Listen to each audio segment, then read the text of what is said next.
आप देख रहे हैं अनहोनी। तो चलिए बढ़ते हैं आज की इस कहानी की ओर। अजय से हमने उसके गांव के बारे में काफ़ी कुछ सुन रखा था। दरअसल 2 दिन बाद ही अजय के बड़े भाई की शादी थी, जिसलिए हम उसे बिना बताए ही उसके गांव जा रहे थे। रात काफ़ी हो चुकी थी और अब अजय का गांव भी बस आने ही वाला था। ट्रेन अपनी पूरी रफ्तार में अजय के गांव की ओर आगे बढ़े जा रही थी। खिड़की से हटकर जब मेरी निगाहें घड़ी पर गईं तो वक्त हो रहा था रात के 10:15 बजे का। ट्रेन में मुसाफिर भी तकरीबन ना के बराबर थे और जो थोड़े बहुत थे उन्हें नींद ने अपने आगोश में ले लिया था। कुछ आधा घंटा जैसा और ट्रेन में कटाने के बाद हम अजय के गांव के स्टेशन पर उतरे। स्टेशन पूरी तरह से खाली हो रखा था। ना तो कोई आदमी और ना ही कोई परिंदा पर मार रहा था, क्योंकि वो स्टेशन काफ़ी छोटा था, जिस वजह से ऐसा नज़ारा तो लाजमी ही था। खैर, हम स्टेशन से बाहर निकले और अजय की घर की ओर आगे बढ़ने लगे। चूँकि रास्ता गांव का था और ऊपर से रात भी काफ़ी हो चुकी थी, जिस वजह से रास्ता एकदम सुनसान था। आगे पीछे कहीं कोई आदमी नज़र में नहीं आ रहा था।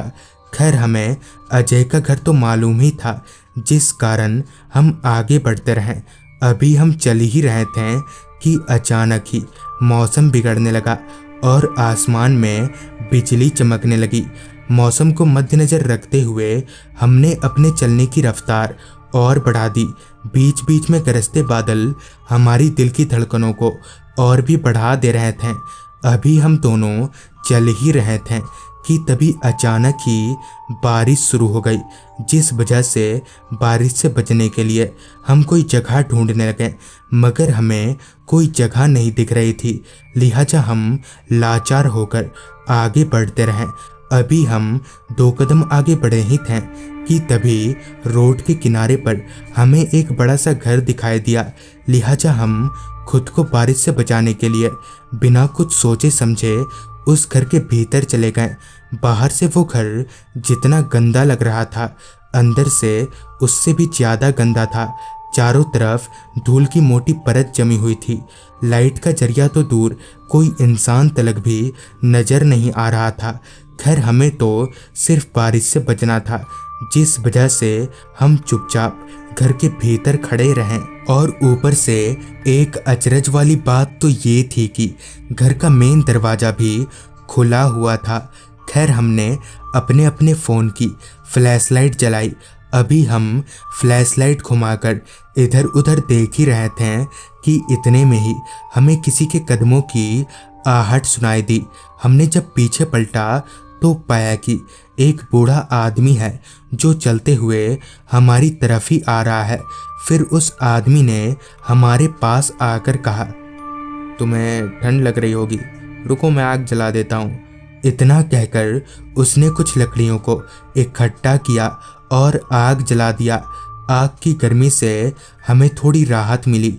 मैं, अनिल और वो बूढ़ा आदमी, अभी हम लोग आग ताप ही रहे थे कि अनिल ने कहा, चाचा आप यहाँ पर अकेले रहते हैं? जिस पर उस आदमी ने कहा, हाँ अकेला ही रहता हूँ। फिर उस बूढ़े आदमी ने कहा, तुम लोगों को रात वाली ट्रेन पकड़नी नहीं चाहिए थी। उस आदमी से ये सुनकर मुझे काफ़ी अजीब लगा कि भला इसे कैसे पता चल गया कि हम यहाँ ट्रेन से आए हैं। खैर, तभी उस आदमी ने कहा, एक काम करो, बारिश रुकने वाली नहीं है, मैं छाता देता हूँ, तुम लोग अपने दोस्त के घर चले जाओ। फिर उस आदमी ने हमें छाता दिया और हम भी बिना कुछ सोचे समझे वहाँ से निकल पड़े। फिर अजय के घर पहुँचकर मैंने उसे पूरी बात बताई कि किस तरह से उस बुजुर्ग ने हमारी मदद की। जिस पर अजय ने कहा, यार तू जिस घर की बात कर रहा है उसमें तो कोई नहीं रहता। फिर आगे अजय ने बताया कि बहुत साल पहले उस घर में एक बूढ़ा आदमी रहा करता था, मगर उसके बेटे ने उसे घर में अकेला छोड़ दिया था और अंत में पैसों की कमी होने के कारण उस बुजुर्ग ने उसी घर में खुदकुशी कर ली थी।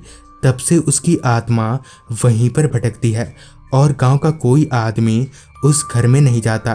फिर जब हम उस आदमी के दिए हुए छाते को देखने के लिए बाहर निकले तो पाया कि वो छाता अब वहाँ है ही नहीं, जिससे हमें ये यकीन हो गया कि अजय ठीक बोल रहा है। तो दोस्तों, ये थी आज की कहानी। अगर आपके पास भी ऐसी ही कोई कहानियाँ हैं तो हमारे साथ ज़रूर शेयर करें। तो मैं आर्यन जल्द ही मिलूँगा आपसे ऐसी ही एक कहानी के साथ।